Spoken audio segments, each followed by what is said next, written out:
सभी को नमस्कार। इस वीडियो में हम लेसन 9 इकोनॉमिक्स का आगे पढ़ने वाले हैं। किसानों की आय को दोगुना करना,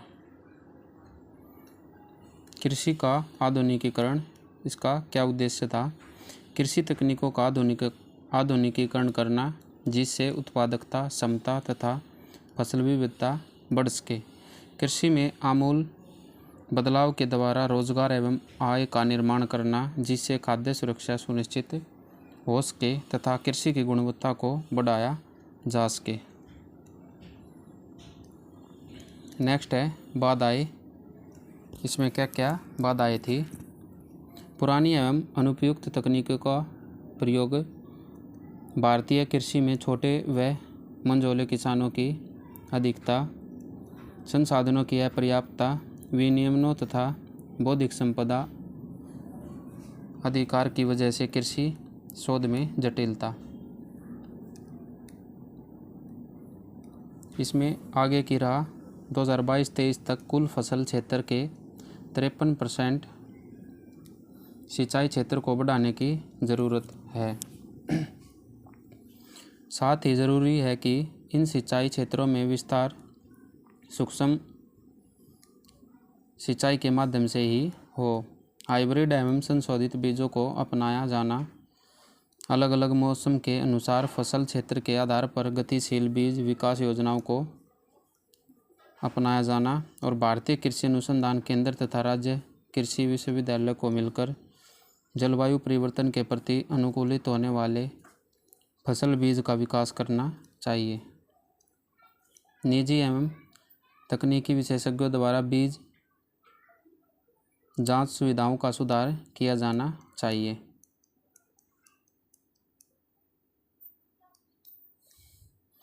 मृदा स्वास्थ्य कार्ड के मानकों के अनुसार उर्वरकों के कुशल प्रयोग को बढ़ावा देना चाहिए। मृदा स्वास्थ्य कार्ड को किसान क्रेडिट कार्ड से जोड़ना तथा मृदा स्वास्थ्य कार्ड को सब्सिडी के लिए अनिवार्य बनाना।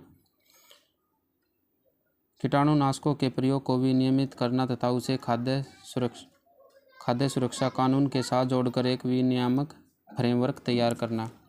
विद्युत एवं जल सब्सिडी की बजाय सूक्ष्म सिंचाई में निवेश के लिए प्रत्यक्ष हस्तांतरण द्वारा सब्सिडी प्रदान की जानी चाहिए। कृषि विज्ञान केंद्र तथा कृषि तकनीकी प्रबंधन एजेंसी के बीच बेहतर तालमेल बनाने की भी ज़रूरत है। कृषि के कच्चे माल को प्रसंस्कृत उत्पादों में बदलने में हुई फसल हानि को कम करने के लिए मूल्य संवर्धन सेवाओं को प्राथमिकता देना। भारतीय कृषि अनुसंधान केंद्र तथा राज्य कृषि विश्वविद्यालय को चाहिए कि वे जिला स्तर पर कृषि कौशल की आपूर्ति तथा कृषि विकास मिशन के बीच समन्वय करें जिससे किसानों एवं कृषि श्रमिकों की कौशल आवश्यकताओं को पूरा किया जा सके। अधिक कुशल सिंचाई तकनीकों, वाटर हार्वेस्टिंग तथा बेहतर फसल चयन द्वारा कृषि में जल का संवहनीय तरीके से उपयोग किया जा सकता है। अधिक मूल्य की फसलों में विविधता लाना, किसानों को अनाज उत्पादन से अधिक मूल्य की फसलों के उत्पादन की तरफ ले जाने के लिए एक इनिशिएटिव प्रणाली का विकास करना। सब्जियों के उत्पादन के लिए हाइब्रिड तकनीक का प्रयोग किया जाना। बागवानी के लिए विशेष रूप से एक मिशन चलाया जाना जो इससे संबंधित तकनीकों को चिन्हित करे तथा उन्हें प्रोत्साहित करे। जैविक उत्पादों के लिए बाजार को मजबूत करना। कृषि अपशिष्ट को रिसाइकल कर पुनः प्रयोग योग्य बनाना किसानों की आय को बढ़ा सकता है। देसी पशुओं को विदेशी नस्लों के साथ ब्रीड कराना। राज्यों में डेयरी उद्योगों को प्रोत्साहित करने के लिए बड़ी मात्रा में दूध के खुदरा स्टोरों को खोलना। नीली क्रांति योजना को मनरेगा के साथ एकीकृत करना। मनरेगा द्वारा निर्मित तालाबों को मछली उत्पादन के लिए प्रोत्साहित करना। पंचायत के साथ समन्वय द्वारा मछली सहकारी संस्था की स्थापना करना तथा ग्रामीण स्तर पर योजनाओं की शुरुआत करना जिससे इस क्षेत्र में बेहतर शोध एवं प्रयोग किए जा सके। किसानों की आय को दोगुना करना, नीति एवं प्रशासन, इसके क्या उद्देश्य थे। भारत की खाद्य सुरक्षा को संतुलित रखते हुए किसानों की आय सुनिश्चित करने के लिए एक नीतिगत माहौल तैयार करना। कृषि को मजबूत कृषि व्यापार प्रणाली में बदलने के लिए इसमें निजी क्षेत्रों की सहभागिता को प्रोत्साहित करना। सरकारी नीतियों के प्रोत्साहन द्वारा कृषि उद्यमिता को बढ़ावा देना। इसमें क्या क्या बाधाएं थी? छोटे एवं मंझोले किसानों की प्रमुखता वाली कृषि व्यवस्था में औसत रूप से खेती का आकार 1.15 हेक्टेयर है तथा लगभग 85% ग्रस्त किसान ऐसे हैं जिनके पास 2 हेक्टेयर से कम जमीन है। इससे उन्हें ऋण की पहुंच तथा नई तकनीकी अपनाने आदि में जटिलता होती है, जिससे उत्पादकता घटती है और उनकी आय प्रभावित होती है। खेत की फसल का मूल्य तथा खुदरा मूल्य में बड़ा अंतराल है। अच्छे उत्पादन वाले वर्षों में कई बार कीमतें न्यूनतम समर्थन मूल्य से भी कम हो जाती हैं। गैर कृषि रोजगार अवसरों की कमी के कारण कृषि के क्षेत्र में निर्भरता बढ़ती है। छोटे किसानों के लिए संस्थागत ऋण की अनुपलब्धता भी बड़ी समस्या है। विदेशी व्यापार क्षेत्र में अनिश्चितता के कारण कृषि उत्पादों के निर्यातक वैश्विक बाजार में अपनी हिस्सेदारी नहीं बढ़ा पाते।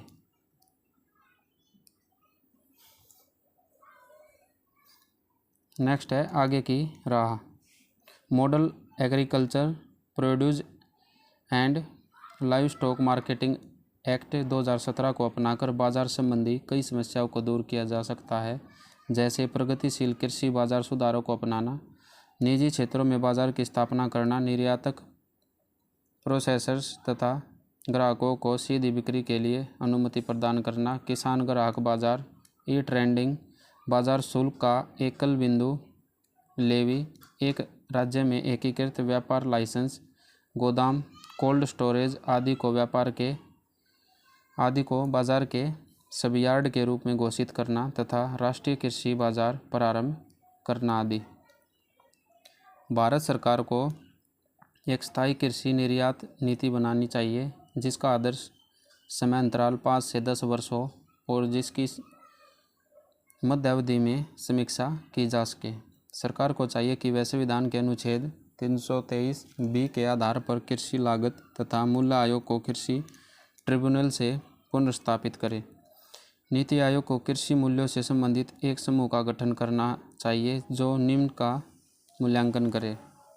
न्यूनतम समर्थन मूल्य को न्यूनतम रिजर्व मूल्य से स्थापित करना, जिससे मंडियों में एक शुरुआती कीमत तय की जा सके।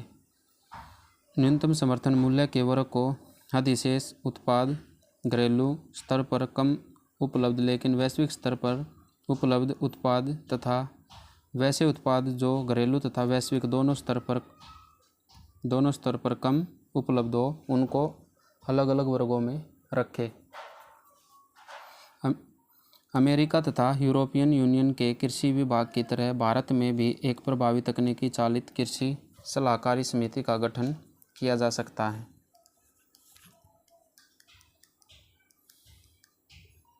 नेक्स्ट है राज्यों को मॉडल कॉन्ट्रैक्ट फार्मिंग एक्ट 2018 को अपनाने के लिए प्रोत्साहित करना चाहिए। छोटे एवं मंझोले किसानों तक भूमि की पहुंच को बढ़ाने के लिए राज्य को model agriculture land leasing act 2016 को लागू करने के लिए प्रोत्साहित करना होगा। लैंड लीजिंग के प्रभावी कार्यान्वयन के लिए भूमि रिकॉर्ड का पूर्ण रूप से डिजिटलीकरण करना होगा।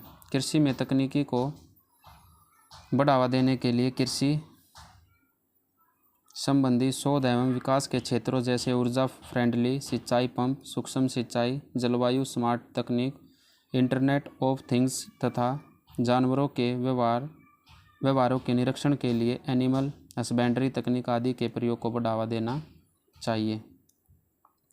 वर्तमान में कृषि में शोध कुल कृषि जीडीपी का केवल 0.3% है, जिससे बढ़कर 1% तक लाने की आवश्यकता है। कृषि क्षेत्र में ज़रूरत से अधिक संलग्न श्रमिकों को दूसरे क्षेत्र विशेष रूप से विनिर्माण की दिशा में शिफ्ट कराना किसानों की आय को दोगुना करने के लिए महत्वपूर्ण होगा। कृषि प्रसंस्करण तथा आधुनिक विस्तार सेवाओं के प्रसार द्वारा कृषि उद्यमियों को प्रोत्साहन दिया जा सकता है।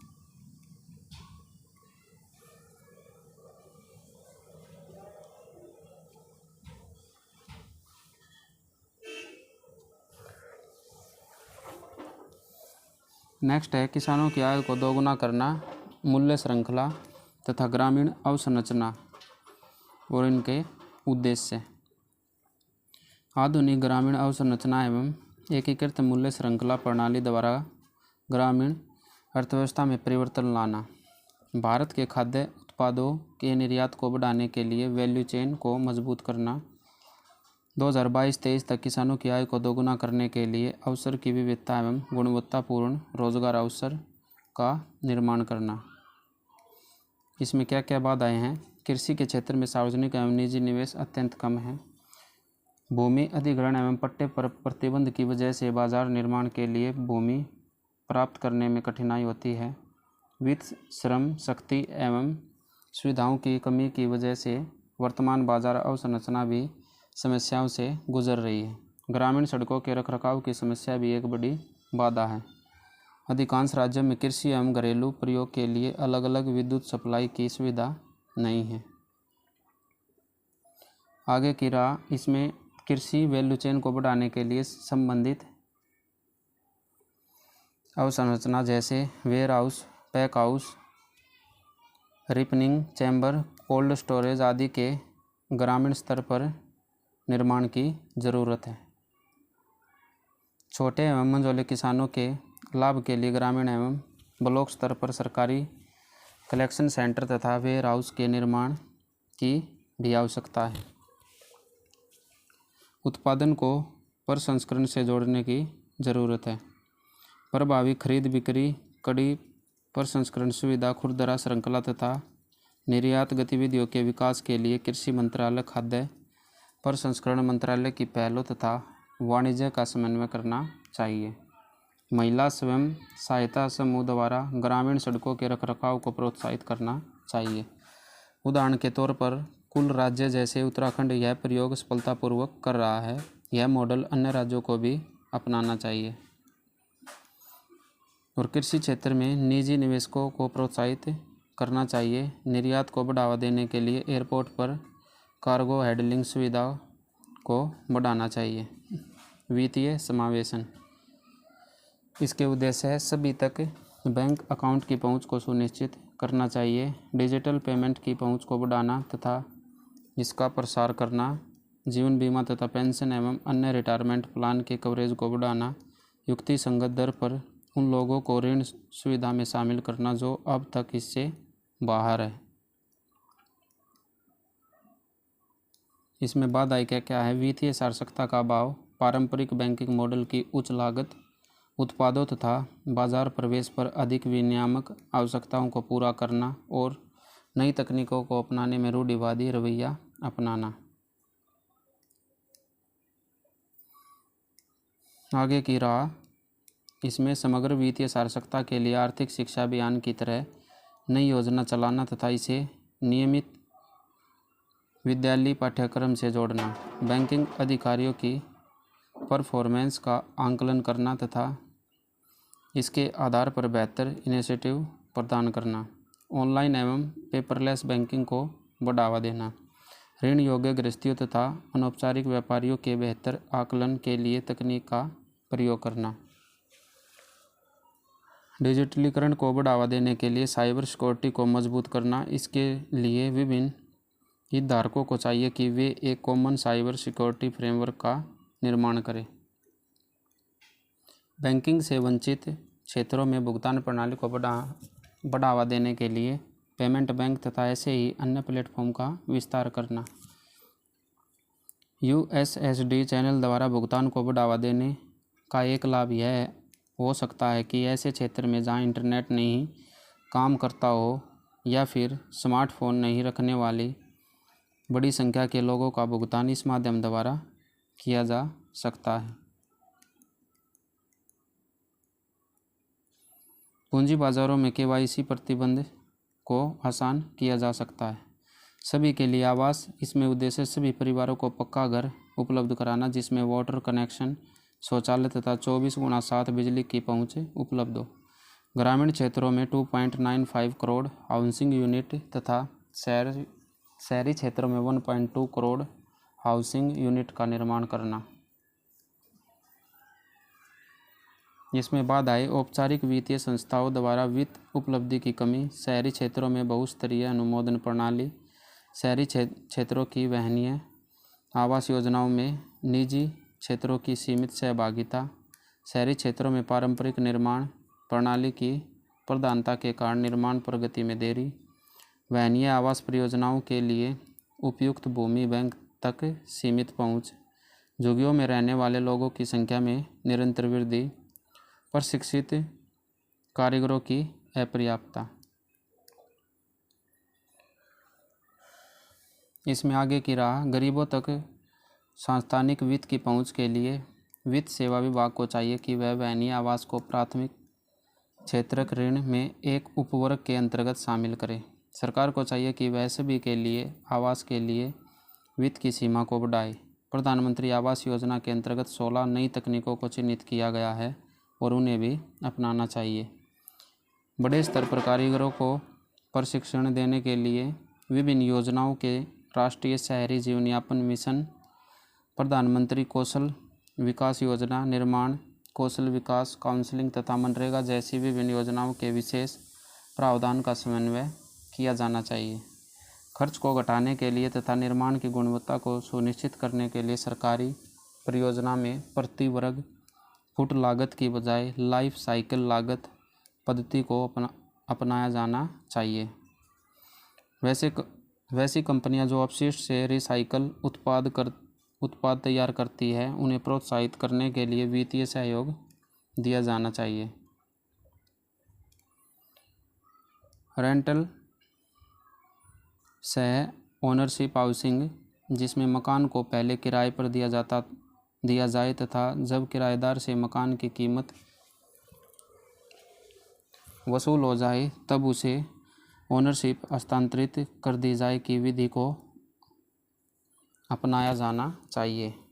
केंद्र या राज्य सरकार की ऐसी ऋण PSU कंपनियां जो घाटे में चल रही है, वहां बेकार पड़ी भूमि का उपयोग कर भूमि उपलब्धता की समस्या को बहुत हद तक निपटाया जा सकता है।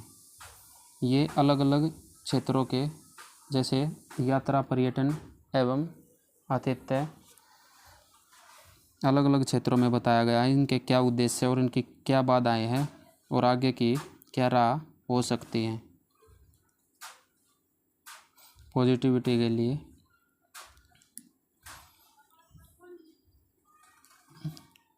यात्रा, पर्यटन एवं आतिथ्य, इसका क्या उद्देश्य है? वैश्विक अंतर्राष्ट्रीय पर्यटकों की संख्या में भारत की हिस्सेदारी को 1.18% से बढ़ाकर 3% तक करना चाहिए। विदेशी पर्यटकों की संख्या को 8.8 मिलियन से बढ़ाकर 12 मिलियन करना चाहिए। घरेलू पर्यटकों की संख्या को 2016 के 1164 मिलियन से बढ़ाकर 3200 मिलियन तक करना चाहिए। और इसमें बाधाएं क्या क्या है? ई वीज़ा सुविधा की शुरुआत के बावजूद अभी भी आवेदन की प्रक्रिया काफ़ी जटिल है। साथ ही ई वीज़ा को लेकर जागरूकता की भी कमी है। रिपीट विजिट अनुमति की सीमित संख्या के कारण मेडिकल ई वीज़ा धारक को भी कई कठिनाइयों का सामना करना पड़ता है। अवसंरचना की कमी तथा अपर्याप्त संपर्क की वजह से पर्यटकों को एक विरासत स्थल से दूसरे विरासत स्थल तक जाने में बाधा पहुंचती है। भारत में कई पर्यटन स्थल है, लेकिन केवल कुछ ही सर्किट है, जैसे गोल्डन ट्रायंगल, दिल्ली, आगरा, जयपुर। पर्यटन स्थल सूचना केंद्र का प्रबंधन अच्छा नहीं है, जिससे घरेलू अथवा विदेशी यात्रियों को सूचनाओं तक पहुंचाने में कठिनाई होती है। साथ ही पर्यटन स्थलों की ऑनलाइन मार्केटिंग या ब्रांडिंग भी सीमित है। पर्यटन स्थल पर बहुभाषी प्रशिक्षित गाइड तथा स्थानीय समझ के बारे में जानकार गाइड की भी कमी है। अब इसमें आगे की राह क्या हो सकती है? विदेशों में स्थित प्रतिनिधियों के द्वारा सूचना कैंपेन चलाकर वैश्विक स्तर पर ई वीज़ा के बारे में जागरूकता को बढ़ाना। ई मेडिकल वीज़ा में वार्षिक विजिट की संख्या को बढ़ाना। पर्यटन अवसंरचना परियोजनाओं को प्रोत्साहित करना। सभी विरासत स्थलों के संरक्षण एवं विकास को सरकारी, वित्तीय या NGO अथवा कॉरपोरेट सोशल रिस्पॉन्सिबिलिटी गतिविधियों के अंतर्गत लाया जाना चाहिए। पर्यटन मंत्रालय के अंतर्गत स्वदेश दर्शन योजना प्रसाद योजना पहले से ही विरासत स्थलों के विकास और रखरखाव के लिए कार्य कर रही है। वर्तमान अवसंरचना का उन्नयन कर घरेलू पर्यटकों की संख्या को बढ़ाना, पीपीई मॉडल द्वारा मेट्रो शहरों के नज़दीक नए पर्यटन स्थलों का विकास करना, उड्डयन मंत्रालय की क्षेत्रीय कनेक्टिविटी योजना उड़ान को समय से पूरा कर पर्यटन स्थलों तक फ्लाइट कनेक्टिविटी को बेहतर बनाना। और इसमें ये बहुत सारे हैं।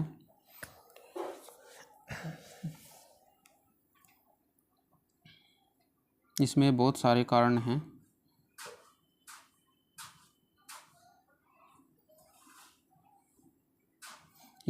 इसमें मीन्स एग्ज़ाम के पर्सपेक्टिव से 4 से 5 पॉइंट काफ़ी है।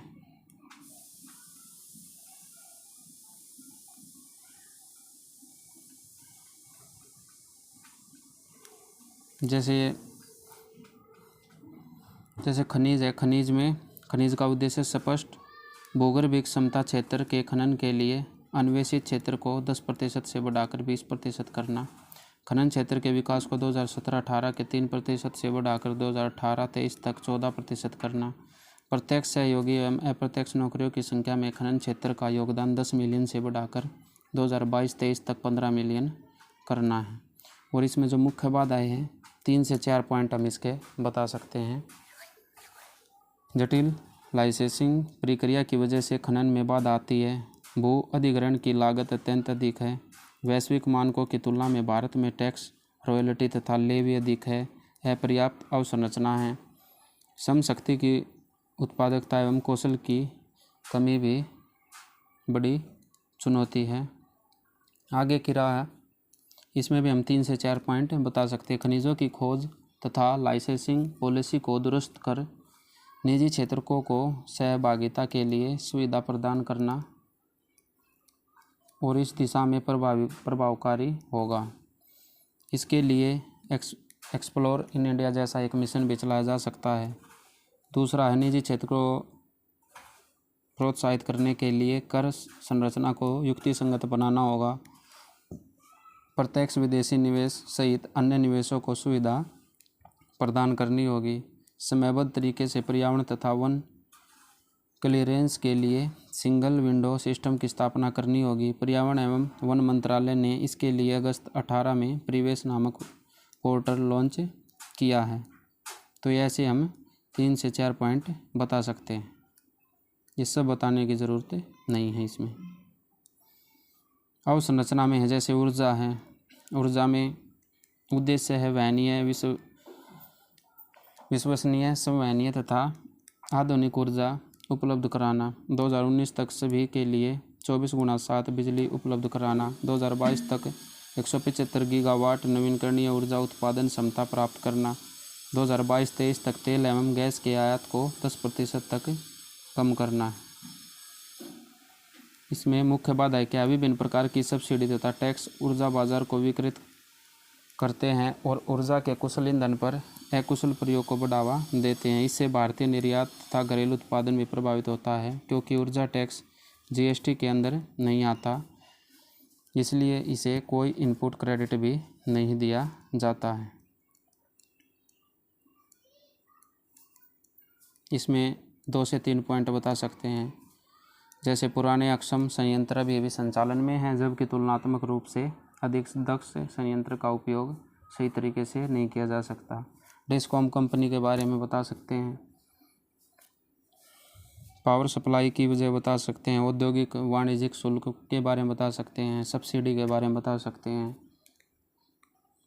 और आगे की राह में इनपुट टैक्स क्रेडिट को प्राप्त करने के लिए तेल, प्राकृतिक गैस, विद्युत तथा कोयले को जीएसटी के अंतर्गत लाया जाना चाहिए।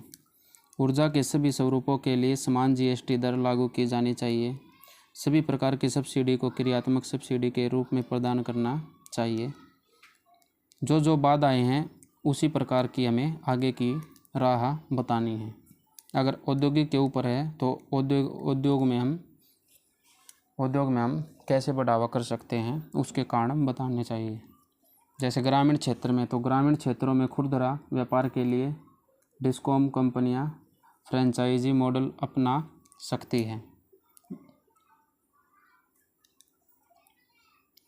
ऐसे हम 3 से 4 पॉइंट बता सकते हैं। कृषि में सोलर पंप के उपयोग को प्रोत्साहित करना चाहिए। गैस पाइपलाइन का बता दीजिए एक आधा। गैस पाइपलाइन के लिए एक कॉमन कैरियर तथा निर्बाध प्रवेश प्रदान किया जाना चाहिए। नेशनल गैस ग्रिड का विस्तार किया जाना चाहिए। ये ऐसे हम बता सकते हैं।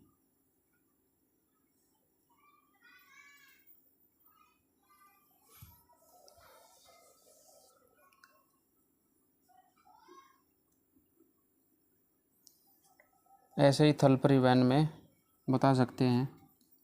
इसके उद्देश्य जैसे कनेक्टिविटी एवं आंतरिक तथा बाह्य व्यापार को बढ़ाने के लिए सड़कों तथा हाईवे की गुणवत्ता एवं उसके विस्तार को बढ़ाना, 2021-22 तक भारत माला फेज़ 1 के लक्ष्य को प्राप्त करना, प्रत्येक चरण में गुणवत्ता की मॉनिटरिंग करते हुए प्रधानमंत्री ग्राम सड़क योजना के फेज़ 1 को पूरा करना, नेशनल हाईवे की लंबाई को 2022-23 तक वर्तमान के 1.22 लाख किलोमीटर से बढ़ाकर 2 लाख किलोमीटर तक करना, एकल या माध्यमिक लेन राष्ट्रीय हाईवे को चौड़ा करना तथा एकल या माध्यमिक लेन वाले राष्ट्रीय हाईवे की लंबाई को 2022-23 तक कम करना, सड़कों के विनियामक फ्रेमवर्क को संशोधित करना। अब इसमें जो बाधाएं हैं वो देखिए। वर्तमान में राष्ट्रीय हाईवे नेटवर्क जिसकी लंबाई 1.22 लाख किलोमीटर है, वो देश के कुल सड़क नेटवर्क का केवल 2.2% है। राष्ट्रीय एवं राज्य हाईवे में पहले से ही काफ़ी ट्रैफिक है, जो कुल रोड ट्रैफिक का 65% से अधिक है। राष्ट्रीय हाईवे भारत के कुल रोड ट्रैफिक का 40% वहन करता है।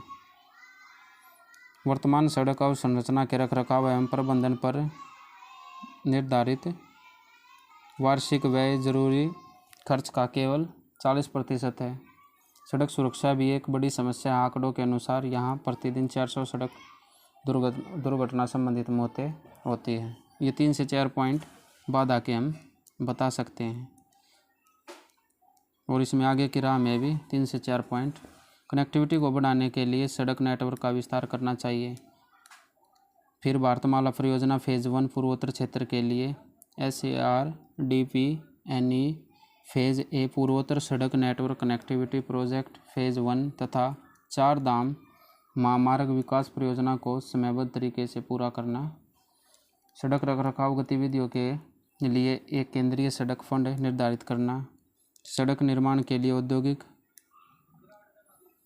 शिक्षण संस्थानों में व्यावसायिक प्रशिक्षण की शुरुआत करना। फिर परिवहन में बता सकते हैं। परिवहन के क्षेत्र में शोध एवं विकास को बढ़ावा देना तथा इसके लिए एक निर्धारित बजट तय करना, जिससे परिवहन के विकास को बढ़ावा मिलेगा। सूचना प्रौद्योगिकी में बता सकते हैं। सड़क में बता सकते हैं। सार्वजनिक परिवहन में बता सकते हैं। इलेक्ट्रॉनिक्स टोल संग्रहण प्रणाली की पहुंच का विस्तार करना। नेक्स्ट है रेलवे में।